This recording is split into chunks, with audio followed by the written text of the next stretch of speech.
My father, General Marcus Thorne, stood before my entire command at White Sands and pointed a finger at my chest. He wasn't speaking to me, he was sentencing me. "Who allowed this failure in here?" he roared, and the world shattered. He thought his power could erase my existence. He didn't know. The silence he created was the blueprint for his own destruction. My name is Major Eliza Keaton. I'm 37 years old. The heavy steel door to the Strategic Operations Center, the war room, hissed shut behind me, sealing me inside with the silence. It wasn't an empty silence, it was heavy, suffocating. The air was cold, a manufactured chill that had nothing to do with the humming air conditioning systems, and everything to do with the 50 pairs of eyes that turned toward me in a single coordinated movement. It was the synchronized motion of a pack of predators detecting a wounded animal in their midst. There were no greetings, no nods of acknowledgement. There were only whispers, insidious and sharp, that slithered through the air like venom. "That's her." To General Thorne's daughter, the one who blew up the Chimera prototype. Each phrase was a tiny poisoned dart. I felt my skin prickle, my posture instinctively stiffen. My training kicked in, spine straight, chin up, eyes forward. But beneath the uniform, I felt naked, pinned like a specimen in a display case. The polished concrete floor gleamed under the recessed lighting, reflecting the judgmental faces that surrounded me. Every step I took, the sharp, solitary click of my regulation heels echoed in the cavernous room. It was the sound of walking on shattered glass. I wasn't here for their pity. I was here to do the job that not a single one of them, for all their whispers, could accomplish. And then I saw him, my father. General Marcus Thorne stood in the center of the room, a monolith of military authority next to the main holoscreen, which pulsed with the angry red warnings of the failing Chimera project.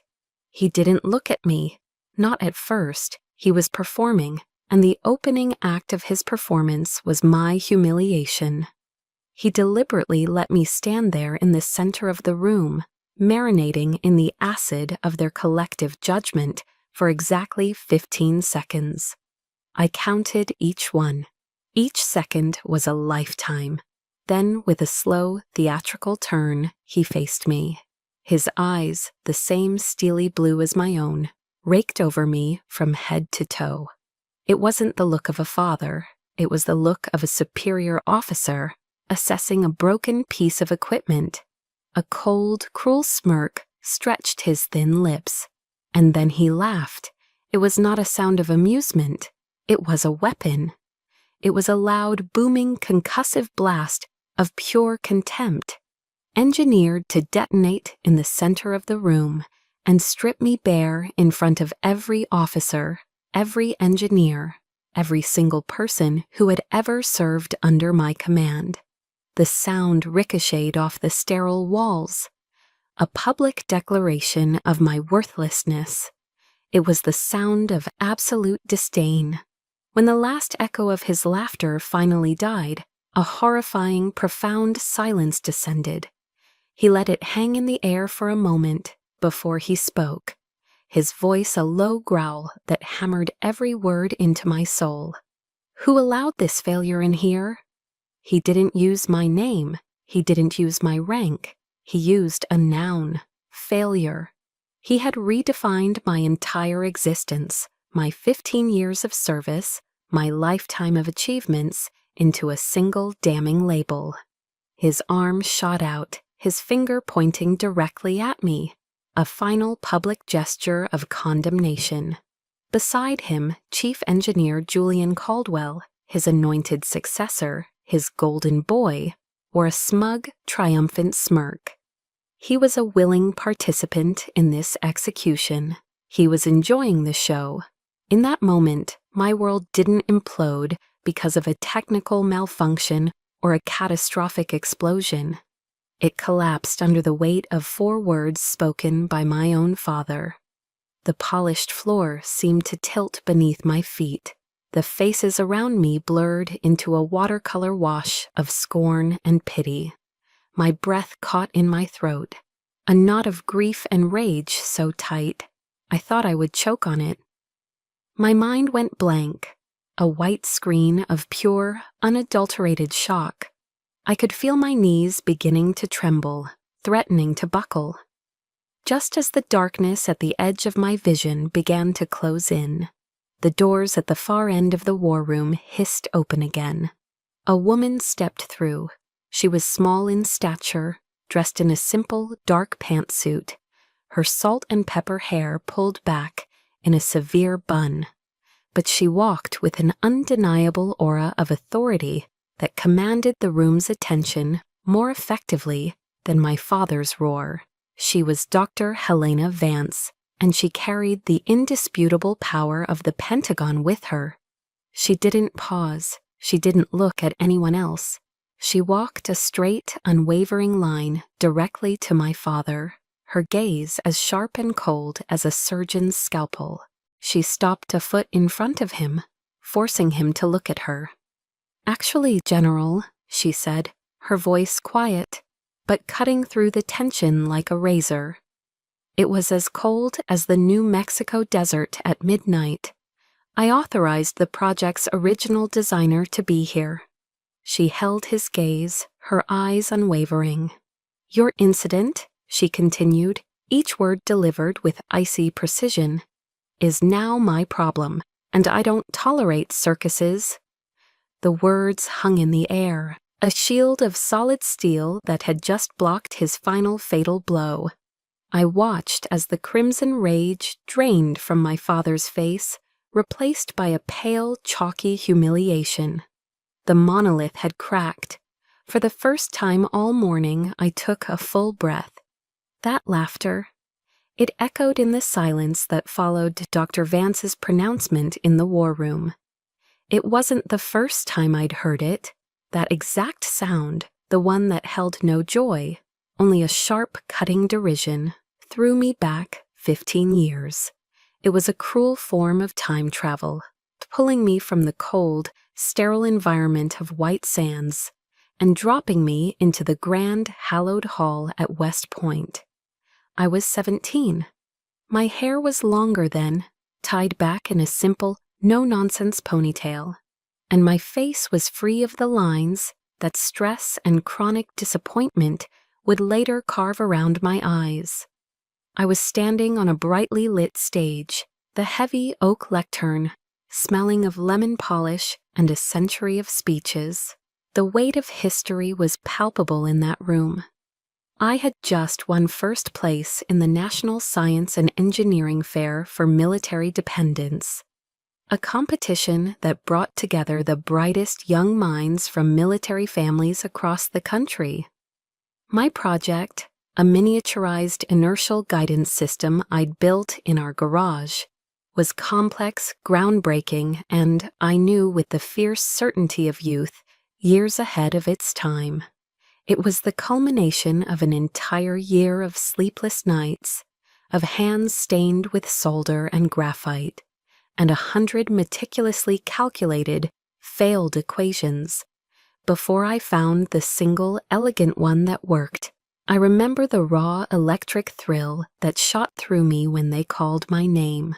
It was a feeling so pure and powerful, it made my hands tremble as I accepted the award.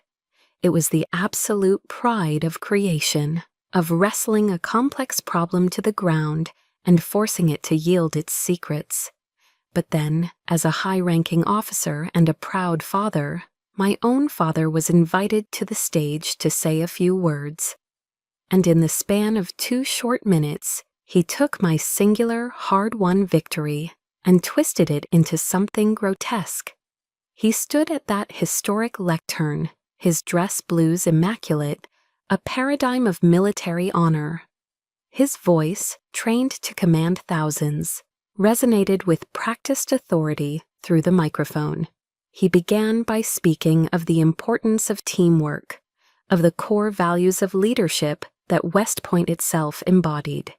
His words were smooth and eloquent, and then he gestured towards the audience, his hand pointing to my younger brother Leo, who was sitting in the third row, looking bored. Leo, whose entire contribution to the project had been to half-heartedly help me glue the presentation onto a few poster boards the night before. "Eliza's success today," my father announced, his voice booming with a false sincerity that made my stomach clench, "is a testament to the inspirational leadership of my son, Leo. It was Leo who brought the team together and ensured this project was completed on schedule."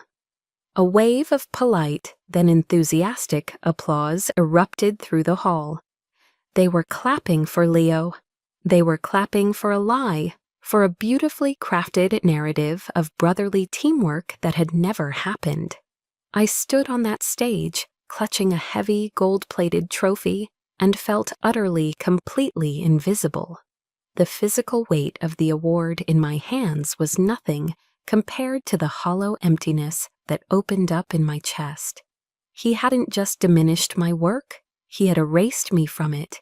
He had stolen it right there in the open and gifted it to his golden boy son. He had taken my mind, my passion, my singular intellectual triumph, and turned it into nothing more than a political tool to polish the future career of the son he truly valued. After the ceremony, Leo came up to me, his face beaming with an unearned, reflected glory. He clapped me on the shoulder, a gesture of casual camaraderie that felt like a slap. "Great job, sis," he said, grinning. "We did it." "We?" The word hung in the air between us, a monument to his ignorance. He didn't even realize the depth of the injustice. He didn't see the theft.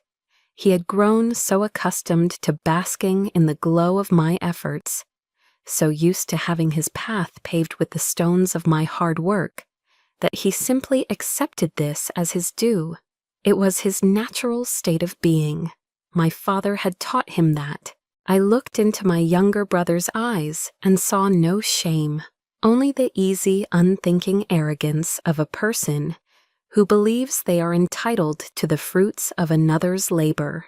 The pain of my father's betrayal was a sharp wound, but to see it reflected and amplified so casually by the brother I loved, that was a different kind of wound, laced with a slow-acting poison. That night, I sat alone in my designated room in the guest barracks. The trophy sat on the cheap laminate desk, its gold finish looking tawdry in the dim light. A quiet knock and the door opened. It was my uncle, my mother's brother, a soft-spoken, brilliant, and perpetually tired-looking senior engineer from NASA. He had driven 6 hours from Maryland just to be there for me. He didn't say much. He didn't offer empty platitudes or criticize my father. He just walked over to the desk where my original, hand-drawn schematics were laid out. He gently placed his large, calloused hand over the intricate lines and calculations, a gesture of profound respect. "They can applaud the story, Eliza," he said, his voice a low, comforting rumble. "Stories can be changed, but this machine, it only obeys the truth. And you are the one who created that truth." He looked up from the papers and met my eyes. "Never forget," he said, leaning in slightly, his voice dropping to a conspiratorial whisper, "that you're an engine whisperer. You hear things other people can't." His words didn't fix the hurt, but they did something more important. They built a small, secret fortress inside my soul. They became a private legacy, a quiet reminder that my real worth wasn't measured in applause or determined by my father's narratives. It was forged in the silent, unyielding truth of metal and logic. It was a truth only the machines, my uncle, and I understood. The fortress my uncle helped me build in my soul. It kept me intact, but it couldn't pay the rent. The truth of metal and logic needed a workshop. It needed a place to become real. After I left the military, I took every dollar I had saved and poured it into a corrugated metal box on the outskirts of Las Cruces, New Mexico. Garage 17. It was my empire of dirt and grease. It baked like an oven in the summer and was bone-chillingly cold in the winter. The air was thick with the smells of motor oil, burnt metal, and the bitter, overbrewed coffee I kept on a hot plate in the corner. I had gone from state-of-the-art, sterile laboratories to this. My new companions were a beat-up set of craftsman tools and a tinny radio that crackled with old country music. I took any job that came my way. I fixed the water pump engines for the local Hatch chili farms. I patched the failing hydraulic systems on rusted-out pickup trucks. I rebuilt generators that were older than I was.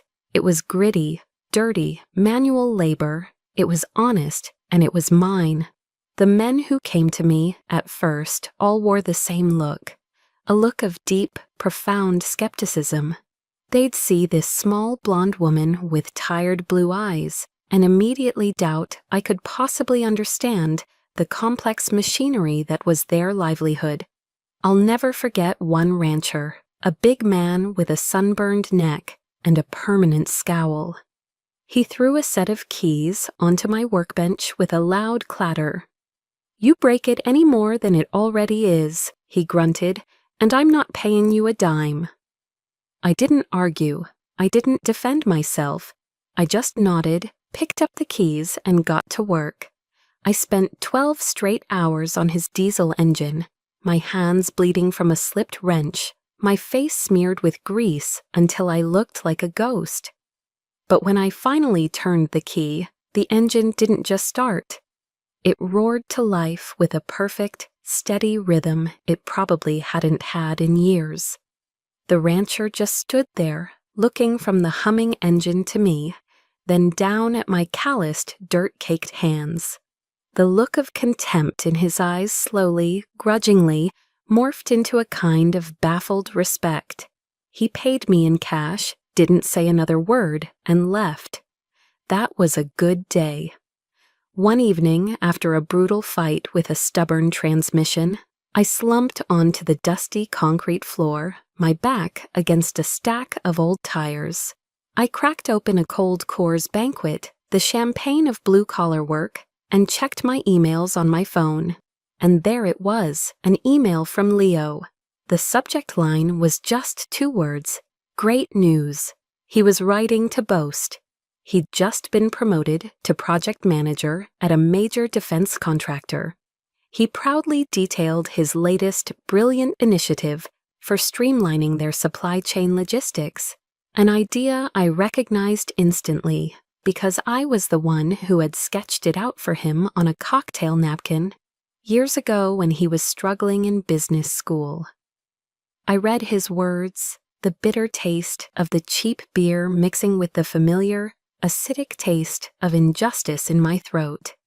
The world felt so fundamentally crooked in that moment. There he was in an air-conditioned office, getting promotions for selling my old ideas, while I was sitting in the dirt, fighting to make a living with my own 2 hands. I took a long drink of beer, then deleted the email. A familiar wave of hot anger and self-pity washed over me. But this time, something was different. I didn't let it drown me. I stood up, the motion stiff and sore, and channeled that rage into energy. I turned my attention to a passion project I'd been tinkering with, an ancient Cold War-era generator that every other mechanic in the county had declared dead and unsalvageable. I worked through the night, not for money, not for a customer, but for myself. I remembered my uncle's words, "You hear things other people can't." So I listened. I ran my hands over the cold metal casing, feeling the vibrations. I closed my eyes and let the hum of the auxiliary power guide me. After hours, I found it. Not a broken part, but a flaw. A microscopic fracture in an insulation coil, so small that it defied all standard diagnostic tests. As the first pale light of the New Mexico dawn filtered through the grimy windows of my garage, I flipped the main switch. There was a click, a hum, and then a steady, powerful thrum filled the quiet morning air. The generator was alive. Its rhythm was perfect, its power output clean and strong. It was my victory, a silent one with no audience and no applause. But it was real, forged from my own knowledge, my own hands, my own stubborn refusal to give up. And in the silence of that desert sunrise, that was everything I needed. My silent victories in Garage 17 didn't stay silent for long.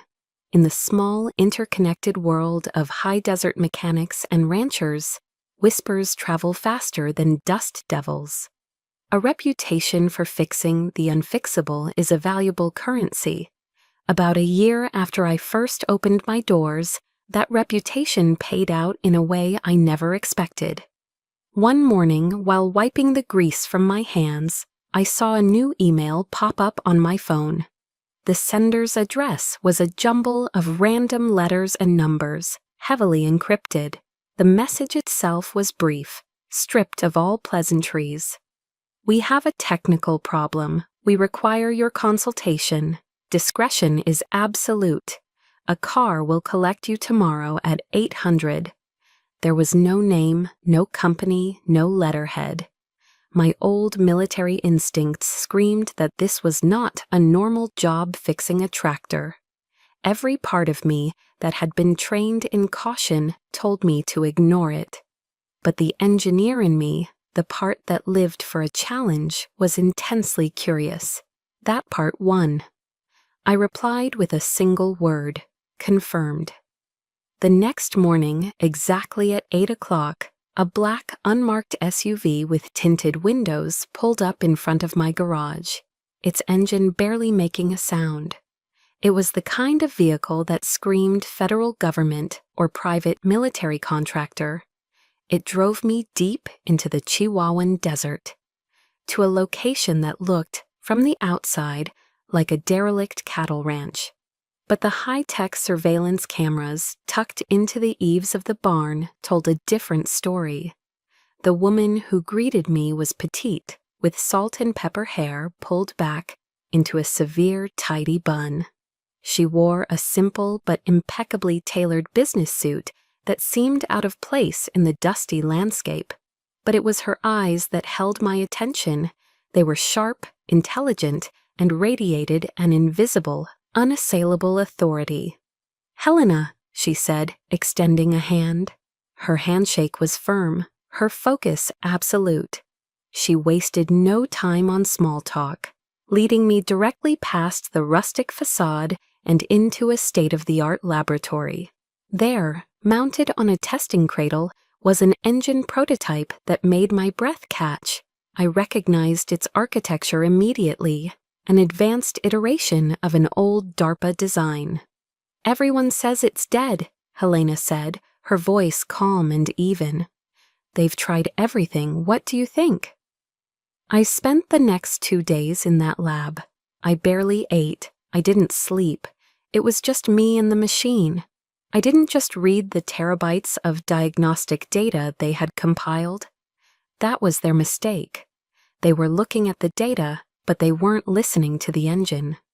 I placed my hands on its cold metal casing, closed my eyes, and just listened. I felt the vibrations, the subtle harmonics, and I heard it. A tiny stutter in the fuel injection cycle, a microsecond anomaly so minute that the automated diagnostic systems had dismissed it as within acceptable tolerance. It wasn't broken, it was out of tune.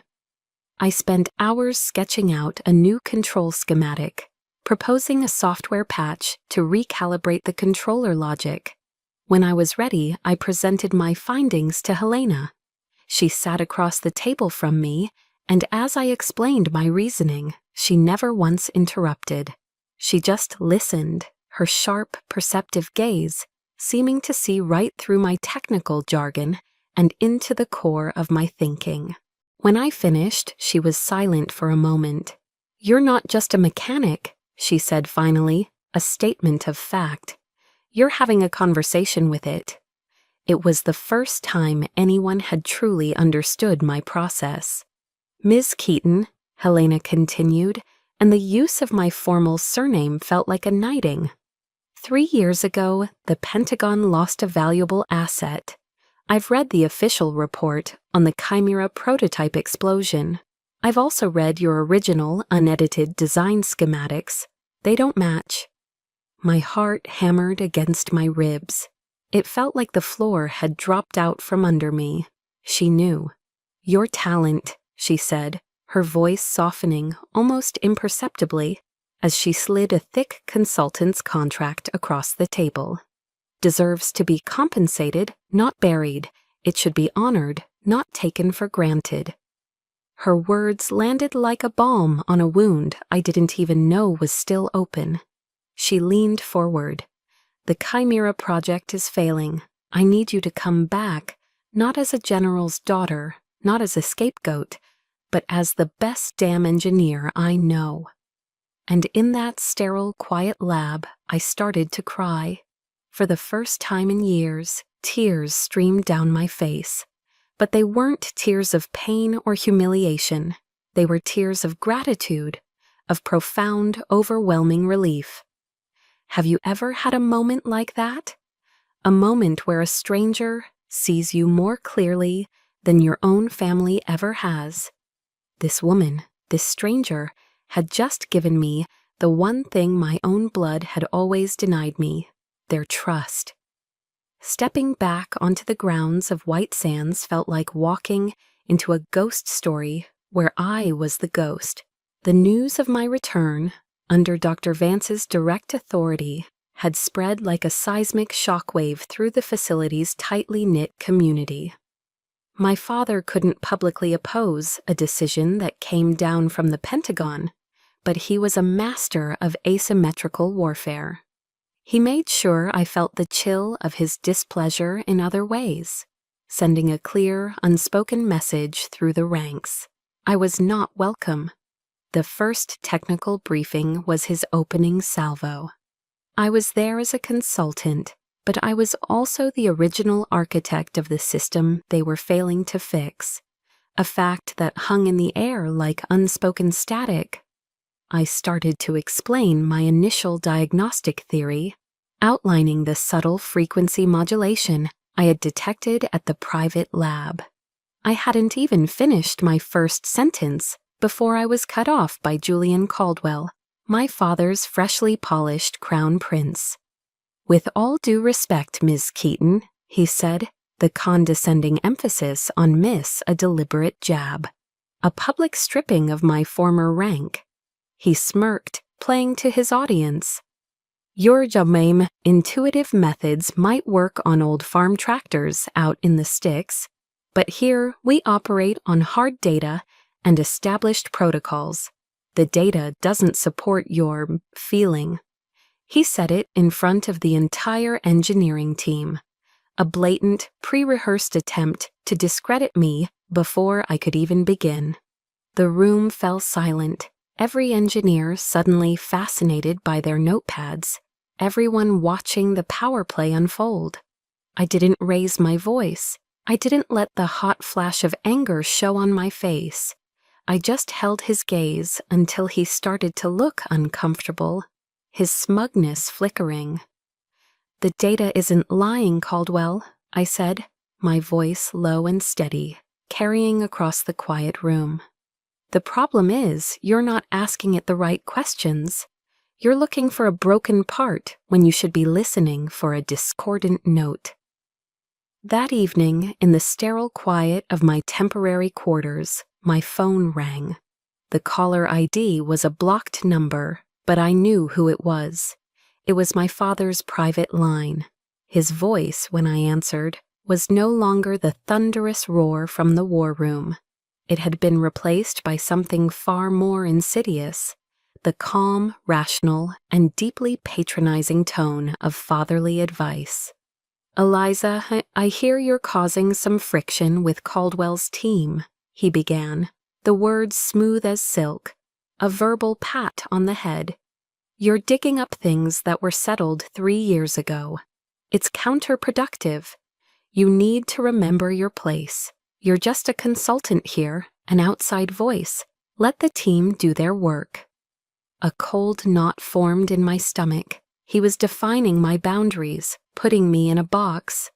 My place, I replied, my voice as cold as the steel casing on the Chimera engine, is as the person who designed this system from the ground up, and I know it was altered.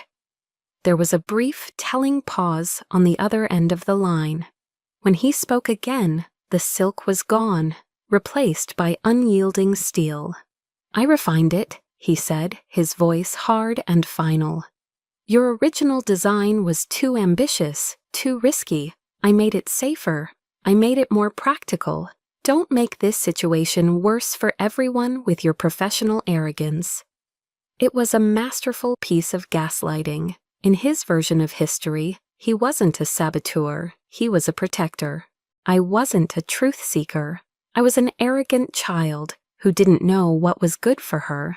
I had barely processed the depth of his delusion when my phone rang again, almost immediately after I hung up.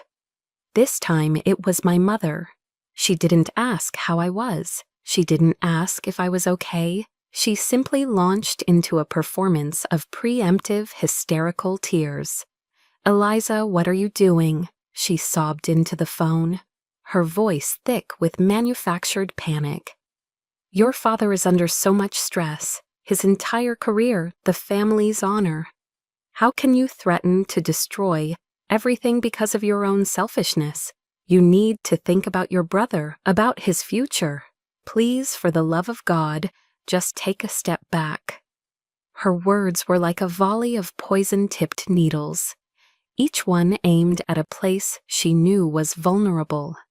She had twisted my fight for professional integrity into an act of personal selfishness. She weaponized family honor, a concept that had never once been used to defend me, to demand my silence. In that moment, I realized with sickening clarity that her quiet, complicit silence over the years was 1,000 times more damaging than my father's overt cruelty. He was the storm, but she was the toxic, stagnant air that allowed the mold to grow. She was the chief enabler. Something inside me, a wire that had been stretched taut for 3 decades, finally snapped. "Mom," I said, and my own voice startled me. It wasn't trembling, it wasn't pleading, it was terrifyingly steady, devoid of all heat. The family's honor was destroyed 3 years ago when not a single person in it stood up for the truth. "Eliza, don't you dare take that tone with me." "I will not," I cut her off, the words clean and sharp. "Take a step back, not this time." I ended the call. My hand, when I looked down at it, was shaking. But it wasn't from fear or weakness. It was from a rage so pure and white-hot, it felt like it could melt steel. The dull, persistent ache of past injustices had finally ignited into a blazing, clarifying fire. I knew then, with absolute certainty, that I couldn't rely on my memory or my intuition. My word against a general's was nothing. I needed proof. I needed cold, hard, undeniable evidence. The kind of evidence that would show the world, Dr. Vance, and my own fractured self exactly what they had done. The real war had just begun. The anger didn't fade after the calls. It cooled. It solidified into a cold, hard, and terrifyingly clear purpose. That night, sleep was an impossibility.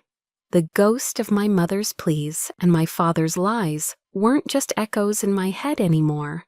They were the fuel for a hunt. I sat in front of my secure terminal in the pre-dawn darkness, the clinical green glow of the screen illuminating my face. In that moment, I shed the skin of the consultant, of the daughter, of the victim. I was an investigator. I was a soldier on a mission, and the objective was the truth. I decided right then that I was done waiting for permission. I was done playing by their carefully constructed rules. Drawing on old, deeply buried skills from my time in technical intelligence, I began to probe the base's internal network. I slipped past the standard user-level security protocols, not with a battering ram, but with a series of quiet, precise maneuvers that mimicked the authorized access of a low-level systems administrator. I wasn't looking for top-secret classified files. That would have triggered every alarm from here to the NSA. I was hunting in the digital boneyard. I was searching the long-term archives, the auxiliary maintenance logs, the temporary data caches, the forgotten dusty corners of the system that no one ever thinks to sanitize. I moved through the labyrinthine directory trees like a lone wolf stalking through a silent, digital forest. I didn't know exactly what my prey looked like, but I could smell its trail of deceit. After hours of methodical, painstaking searching, my heart hammering against my ribs, with a frantic mixture of fear and adrenaline, I found it. It was buried deep, nested within a subfolder, so obscurely labeled it was practically invisible. Temporary calibration reports out Archive Q3. Inside was a detailed log of the changes made to the Chimera's emergency alert system. My original design, a 6-stage waterfall protocol that provided nuanced cascading warnings to allow for intervention, had been stripped out. It was replaced by a brutally simple, all-or-nothing, 2-stage protocol. But it was the authorization signature at the bottom of the log that made the blood freeze in my veins. It wasn't a committee, it wasn't an engineering panel. It was a single administrative override, executed by General Marcus Thorne. His digital signature was there, stark and undeniable, next to a timestamp, Ijobo 2:13 a.m., just 24 hours before the prototype exploded. He had done it himself, in the dead of night, alone. My hand flew to my mouth to stifle a gasp that felt torn from my lungs. This wasn't negligence. This wasn't an error in judgment made under pressure. This was deliberate sabotage. But that wasn't the worst of it. The horrifying discovery only fueled my desperate search. The rage gave me a focus I hadn't felt in years. I kept digging, my fingers flying across the keyboard, chasing down every fragmented data packet linked to that timestamp, and then I found the document that shattered the last vestiges of my denial. It was a scanned image of my own hand-drawn schematic for the thrust vectoring valve placement, a key component whose failure had been the linchpin of the explosion. But attached to the digital file was a scanned, handwritten note on official letterhead. The handwriting was his, the sharp, angular script I knew as well as my own. Positioning altered per recommendation of Chief Engineer Caldwell to increase initial launch efficiency, MT. Those were his initials, Marcus Thorne. It was a lie, a calculated, despicable, fabricated lie. Caldwell would never have made such a technically unsound recommendation. It violated basic principles of fluid dynamics. My father hadn't just approved a fatal change, he had manufactured a false paper trail to justify it, preemptively placing the blame on his own protege to cover his tracks and create a clean narrative. He had built my professional coffin and signed another man's name on it. That was the moment everything inside me broke. The years of quiet pain, of being overlooked, of being gaslit, all of it coalesced into a single, blinding point of cold, diamond-hard fury. This wasn't just about a career. He had been willing to let me take the fall for a catastrophe he personally engineered. As I stared at the screen, My breath coming in ragged, shallow gasps. I found one last item. A simple search through the public base archives brought up a social bulletin from the Fort Bliss Officers Club, dated the day after I was forced to resign. It announced a celebratory cocktail party hosted by General Marcus Thorne in honor of the successful and efficient restructuring of the Chimera project. He had thrown a party, he had raised a glass and toasted with scotch on the ashes of my career and reputation. I felt like I was standing alone and naked in the middle of a vast, silent arena, the jeering crowd invisible but deafening. And then, in a moment of pure, strange serendipity, the old radio I kept in the corner for company crackled to life. A late-night public radio show was replaying a speech. I recognized the voice immediately. It was Brené Brown. It is not the critic who counts. Her calm, steady voice filled the silent room. Not the man who points out how the strong man stumbles. The credit belongs to the man who is actually in the arena, whose face is marred by dust and sweat and blood, who at the worst, if he fails, at least fails while daring greatly. I closed my eyes, the words washing over me, a balm on a raw wound. Yes, I was in the arena, and I had been struck down. I had failed, but I would not stay on the ground, not anymore. With a newfound chilling clarity, I stood up. I systematically copied every file, the logs, the altered schematic, the handwritten note, the party invitation, onto a heavily encrypted flash drive. It felt heavy in my hand, not with the weight of data, but with the weight of truth. I looked at my own ghostly reflection on the dark monitor. My face was pale, my eyes burning with a righteous fire. "You chose the wrong arena, General," I whispered to the reflection, a vow made to myself in the darkness. "And now you're going to have to face the gladiator you created." The sun rose over the jagged peaks of the Organ Mountains, but I hadn't slept. I didn't feel tired. The white-hot rage from the night before had been through a forge.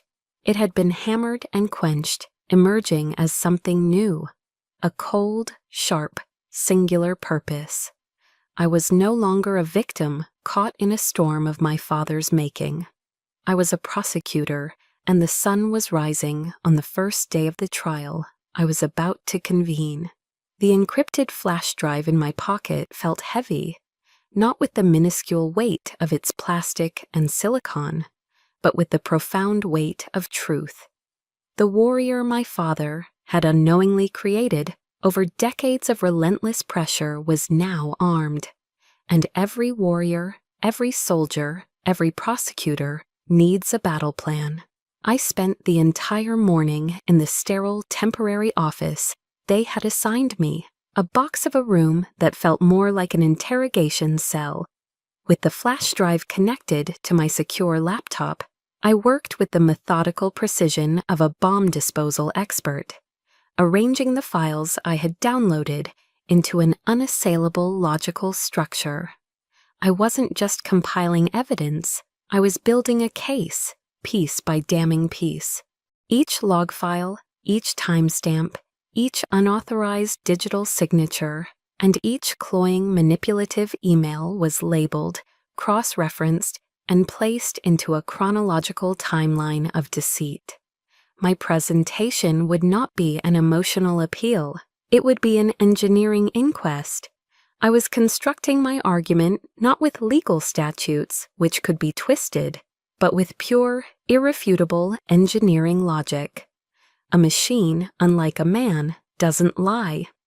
And I was going to let the ghost of the chimera tell its own unvarnished story. Around noon, when the desert sun was at its most punishing, there was a soft, hesitant knock on my door. It was David Chen, the young data analyst from Caldwell's team. He was a quiet, almost invisible presence in meetings, a man who always seemed to be studying the scuffs on his shoes as if hoping to find a trap door in the floor. He looked terrified now, his eyes darting towards the hallway, as if expecting my father or Caldwell to materialize at any moment. "Major Keaton," he whispered, his voice barely audible. He still used my old rank, a small unconscious sign of respect that felt strangely significant. I know what happened 3 years ago. I was the junior analyst who ran the initial data sweeps right after the incident. I saw the original diagnostic logs before they were archived.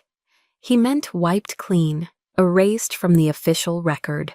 I didn't say anything. I was scared. I have a family, a mortgage. His confession was a cascade of quiet panic. He quickly, almost furtively, held out a small, nondescript USB drive. "This is my personal backup of the original, unedited, automated logging sequence from the day of the explosion. The one that was deleted. I kept it. I don't know why. I felt like it was wrong. I think you should have it." I looked at him, at his pale, frightened face, and saw the war between his conscience and his fear. His belated courage didn't erase 3 years of cowardly silence, but it did give me the final critical piece of my arsenal. It gave me the before to my after. I nodded slowly, taking the drive from his trembling hand. Its plastic casing was warm. "Thank you, Chen," I said, my voice even and calm, trying to offer him a sliver of the reassurance he so desperately needed. "You did the right thing?" He gave a jerky, grateful nod and practically fled from my office. Now I had it all, the original truth and the fabricated lie. But I knew that presenting a folder of digital files in a closed-door meeting wasn't enough. In a world of politics and power, data could be dismissed as interpretation, as a difference of professional opinion. I needed more than evidence. I needed a demonstration of power. I had to show them, not just tell them.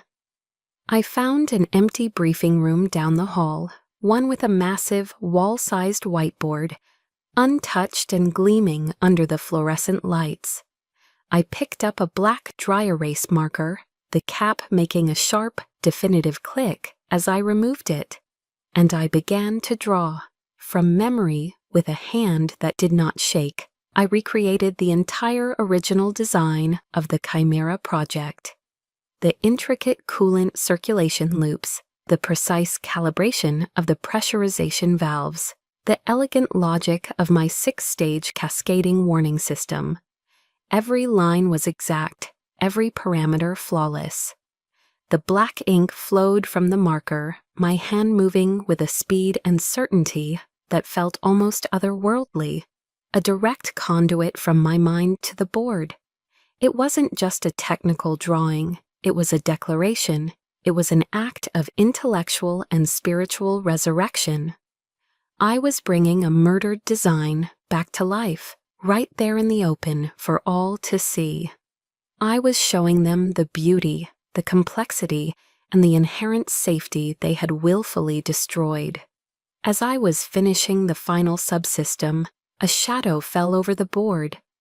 Julian Caldwell stood in the open doorway, arms crossed, a condescending sneer plastered on his face. He looked from the sprawling, intricate schematic to me, my hand still moving. "Still playing with your drawings, Keaton?" he mocked, his voice dripping with disdain. "It's cute. Maybe you should go back to fixing those tractors. This is the big leagues." I didn't turn around. I didn't grant him a single glance. I just kept drawing, adding one last, crucial detail to the schematic. My signature in the bottom right-hand corner. Clear, proud, and unwavering. Eliza M. Keaton. The whiteboard was no longer a simple tool for work. It had become a gauntlet thrown down, a silent public accusation that was more powerful than any shouted argument. I didn't have to say a word. My work, the pure, undiluted truth of it, spoke for itself in a language of elegant, undeniable logic, and I knew with every fiber of my being they would have to answer it. The whiteboard became a silent accusation in the middle of the engineering bay. It was too big, too detailed, and too public to be ignored. It was a masterpiece of passive aggression, and it worked. Dr. Vance saw it on her morning tour, and after a private 10-minute meeting with me, where I presented her with my encrypted drive, an emergency simulation review was on the schedule for that afternoon. My father couldn't refuse a direct order from his civilian oversight, but he was a brilliant tactician, and he immediately turned the situation into what he thought was an inescapable trap for me. He framed it not as an inquiry into a potential flaw, but as a demonstration of the project's resilience. With blinding arrogance, he invited a small, hand-picked group of influential defense journalists to observe a routine calibration test. His goal was twofold: to witness my public failure under the glare of the media, and to solidify his narrative that the project, under his refined guidance, was firmly under control. When I walked into the simulation room that afternoon, it felt less like a technical review and more like a public execution. The air was thick with tension. The engineers from Caldwell's team stood stiffly at their stations, avoiding my eyes. The journalists, with their notebooks and cameras, stood along the back wall, their faces a mixture of curiosity and predatory anticipation. And in the center of it all, like Roman emperors about to preside over the games, stood General Marcus Thorne and his protege, Julian Caldwell. They were radiating a confidence that bordered on smugness. This was their stage. They thought this was my final act. At a nod from my father, the simulation began. "Run the current configuration," he commanded, his voice full of authority. The lead engineer initiated the sequence, my father's compromised sequence. On the main holoscreen, the 3D model of the Chimera engine roared to virtual life. The numbers on the telemetry displays began to climb. For a moment, it looked stable. Then the amber warnings started to flicker. The numbers turned red. The engine sound in the simulation deepened into a tortured groan. And then, exactly at the 92-second mark, the screen flashed with a massive crimson alert: critical failure, rotor imbalance, catastrophic event imminent. Caldwell, performing his part perfectly, slammed a hand down on the emergency stop button. The simulation froze. He turned to the journalists, his face a mask of weary competence. "As you can see, ladies and gentlemen," he explained smoothly, "we are dealing with a system that has certain inherent instabilities in its original design architecture. We are working diligently to mitigate them." He was blaming me, publicly. My father nodded gravely, a look of solemn approval on his face. The lie was being cemented into the official record. It was then that Dr. Vance spoke, her calm, quiet voice cutting through the manufactured drama like a laser. "Thank you, Mr. Caldwell. Now," she said, turning her gaze to the lead engineer, "we will run the simulation again, this time using Major Keaton's original configuration." My rank. She had used my rank. A jolt went through me. Caldwell smirked, taking the encrypted drive I held out to him. He plugged it into the master console, leaning in as he did so. "Let's see your ghost dance," he whispered, just loud enough for me to hear. The simulation began again. This time, the initial reaction was even more violent. The system, accustomed to the safer parameters, bucked like an untamed horse. Alarms shrieked through the room. Red lights flashed across every console. The journalists began murmuring, exchanging knowing glances. Caldwell shot me a look of pure, triumphant victory. This was the failure he and my father had counted on, but I was calm. The chaos on the screen was exactly what I had predicted. The system was fighting the change. "Pause simulation," I commanded, my voice clear and steady. The room froze. I walked past Caldwell, not even glancing at him, and stood before the main control interface. With a series of swift, precise movements, I manually overrode and recalibrated 3 core parameters: the fuel mixture variance, the coolant flow rate, and the harmonic feedback loop. I didn't look at the data streams on the screen. I didn't need to. I closed my eyes for a split second, feeling the engine's rhythm in my mind, listening to its language. I was the engine whisperer. "Continue simulation," I said. The entire room held its breath. As the program resumed, something miraculous happened. The piercing shriek of the alarms began to subside, one by one. The frantic flashing red lights turned to a steady amber, and then, one after another, they blinked into a calm, reassuring green. The deep, tortured groan of the engine smoothed out into a powerful, clean, and perfectly balanced hum. The simulation clock ticked past the fatal 92-second mark. It passed 120 seconds, 180, 240. It completed the entire 300-second full power cycle without a single error, a single flicker of instability. It performed flawlessly, exceeding the original efficiency projections by 7%. The only sound in the vast, silent room was the steady, powerful hum of the simulated engine. No one spoke. No one moved. I saw the journalists slowly lower their cameras, their expressions a mixture of shock and dawning realization. They turned their lenses away from the screen and focused them on the faces of the 2 men in the center of the room. Caldwell stood frozen, his mouth slightly agape, the color drained from his face. He looked like he had seen a ghost. And my father, General Marcus Thorne, stood as still as a statue, his face a horrifying mask of disbelief and rage. The Emperor suddenly found himself naked in the arena. All of his power, all of his authority, all of his carefully constructed lies had just evaporated, consumed by the perfect, silent hum of the machine he had tried and failed to kill. The silence in this simulation room had been louder than any explosion. It was the sound of a paradigm shifting, of a career ending. The aftermath was swift and brutal.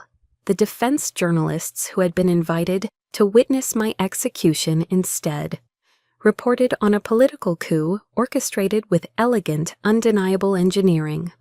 The story created a media firestorm. Within days, the Pentagon launched a formal investigation.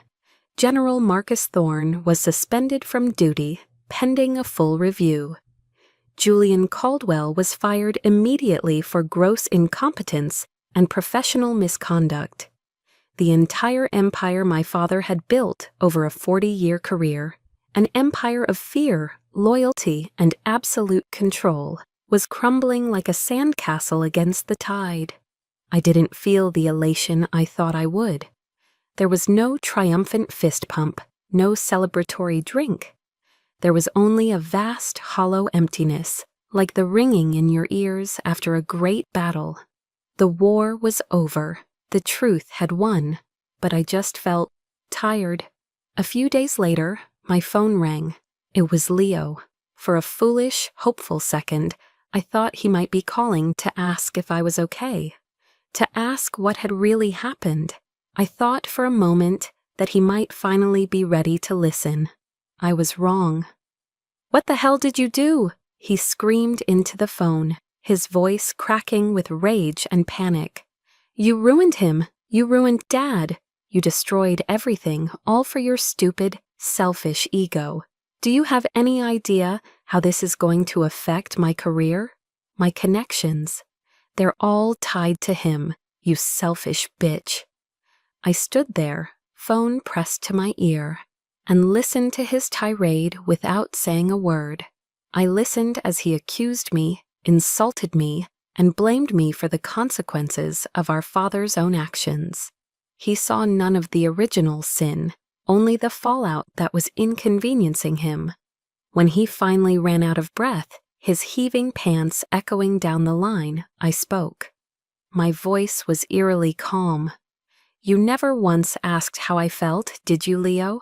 I said, not as a question, but as a statement of fact. "Not 3 years ago, not now, goodbye." I ended the call and blocked his number. With that simple, final action, the last frayed thread connecting me to the illusion of family was severed. It didn't even hurt. It was just quiet. The final confrontation came a few days after that. I was back at my garage in Las Cruces, covered in grease from a stubborn Ford F-150 transmission, when his sedan pulled up in a cloud of dust. He got out. He wasn't wearing his uniform. Dressed in civilian clothes, he looked smaller, older. The towering monolith of a man I had known my whole life was gone, replaced by a stooped, gray-faced old man who looked like he had aged a decade in a week. He didn't apologize. He didn't even try. He started to explain, to rationalize, his voice raspy. "I just wanted to protect you, Eliza. The design was too risky. I never thought it would go this far." The same old lies, the same tired narrative. I held up a hand, my palm stained with oil. He stopped, surprised by the authority in the gesture. "Don't," I said, my voice quiet but unyielding. "Don't insult my intelligence anymore. You didn't do it to protect me. You did it to protect yourself, to protect your legacy, to protect your control." He opened his mouth to argue, then closed it. He fell silent because he knew I was right. There was nothing left to say. Slowly, I wiped my right hand on a rag, and then I twisted the heavy gold ring on my finger. My West Point ring. The one he had placed on my hand at my graduation ceremony, a symbol of everything he represented. Tradition, honor, a legacy of command, and a legacy of absolute, suffocating imposition. It was the last chain that bound me to his world. I pulled it off. The skin underneath was pale and indented. I stepped forward and placed the ring into his open, waiting palm. It looked small and insignificant in his hand. "I'm giving this back to you," I said, my voice steady and clear, free of anger or malice. "I don't need your legacy. I'm going to build my own, from the pieces you tried to break. My legacy will be the truth." I didn't wait for a response. I turned my back on him, walked into my garage, and pulled the heavy roll-up door down. It shut with a loud, final clang, leaving him alone in the desert dust. For the first time in my 37 years of life, I felt completely, utterly, and breathtakingly free. A year passed. Freedom, I discovered, wasn't a sudden explosion of joy. It was a quiet, vast emptiness. For the first time, there were no expectations to meet, no battles to fight, no ghosts to prove wrong. The silence that followed was daunting at first, and I had to learn, for the first time, how to fill it with my own voice. Garage 17 is no longer a solitary refuge. I bought the adjacent bay, knocked down the wall, and expanded. It's no longer just my workshop. It's the home of the Uncle David Project, a nonprofit tuition-free technical school for female veterans. Every morning now, the space is filled not with lonely silence, but with laughter, the clang of metal on metal, and the rich smell of freshly brewed coffee. I don't teach from textbooks. I teach my students to listen, to feel, to trust their hands and their intuition. I teach them that their value isn't on a medal or a rank they left behind, but in their innate ability to create, to repair, and to understand. A few months ago, a thick manila envelope arrived with the official seal of the Department of the Navy. Inside was a handwritten letter from Dr. Vance. She informed me that the investigation had concluded, that my rank of major had been fully reinstated with all back pay and benefits. She included a formal offer to return, to lead a new, independent R&D division. "The Navy needs people like you, Eliza," she wrote, "people with the courage to speak truth to power." I read the letter, a warm smile spreading across my face. Then I folded it carefully and placed it in an old wooden box where I keep my uncle's few belongings. The validation was important. It was the official closing of a painful chapter, but it no longer defined me. This afternoon, I walked over to a young Marine veteran who was struggling with a complex transmission assembly. Her shoulders slumped in frustration. I didn't say anything. I just reached into my uncle's old toolbox and pulled out a small, worn-down wrench, its wooden handle smooth from years of his use. "My uncle used to say that a good engineer doesn't force a machine," I said softly, my voice just for her. "They persuade it. Try listening. Ask it what it needs." I placed the old wrench in her hand. Her eyes, which had been cloudy with frustration, suddenly lit up with a new understanding. She looked from the wrench to me and back to the engine. In that small, quiet moment, I knew what my legacy was. It wasn't the Chimera project, it was this passing of knowledge, this continuation. As the day ends and the last of the students head home, I sit on the old metal stool at the front of my garage, watching the sun dip below the horizon. The New Mexico sky is on fire, bleeding from burnt orange into a deep, bruised purple. A year ago, this solitude would have felt like loneliness. Now it feels like peace. The silence is no longer an emptiness to be feared, but a space to be filled with contentment. I walked through fire, and I was not consumed. I took the ashes of my past and built a new foundation. I am Eliza Keaton, an engineer, a teacher, a survivor. And finally, I am free. The desert wind whispers around the open doors of the garage, and for the first time, it doesn't sound like a lonely cry. It sounds like a symphony, my own. Finding my own symphony wasn't easy. It took walking through fire, facing down ghosts I thought would haunt me forever, and learning that my worth was never up for debate. I know that many of you listening right now have stood in your own arenas, with your own critics, feeling your own silence. The most important thing I learned is that your story, your truth, has its own undeniable power. Don't ever let anyone else write it for you.